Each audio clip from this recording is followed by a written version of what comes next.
అనేటువంటి స్ఫూర్తి ఎవరి నుంచి కలుగుతుందో అది ఉపదేశం. అందుకు కృష్ణ పరమాత్మ అర్జునుడికి ఉపదేశం చేశాడు. 18 రోజులు నిరంతరమైనటువంటి కురుక్షేత్రం జరిగి ధర్మం జయించింది. కాబట్టి ధర్మానికి పరిపూర్ణమైన అర్థం ఏమిటి అంటే ఉపదేశాత్మకమైనటువంటి గురువు యొక్క వాక్ ప్రభావ చైతన్యముల చేత ప్రేరితమైనటువంటి శిష్య హృదయాలు ఏది పని చేయాలో దాన్ని సత్య భావనగా చేసినట్టయితే లోకంలో సనాతన ధర్మము సుస్థిరమై ప్రవృద్ధిలో ఉంటుంది. ఇది ధర్మం.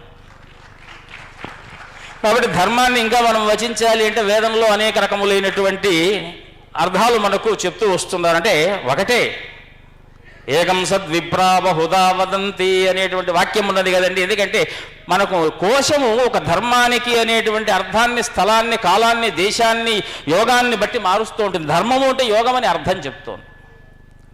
కాబట్టి యోగము అంటే ధర్మాన్ని ఆశ్రయించినటువంటి వారు యోగాన్ని ఆశ్రయించినట్టే, తపస్సును ఆశ్రయించినట్టే, విద్యను ఆశ్రయించినట్టే, లోకంలో పరమాత్మను ఆశ్రయించినట్టే, భయాన్ని త్యజించినట్టే, లోకంలో చేయవలసినటువంటి కర్తవ్యములను పరిపూర్ణంగా మానసికంగా అంగీకరించి చేయటానికి దృఢుడై ఉన్నట్టే.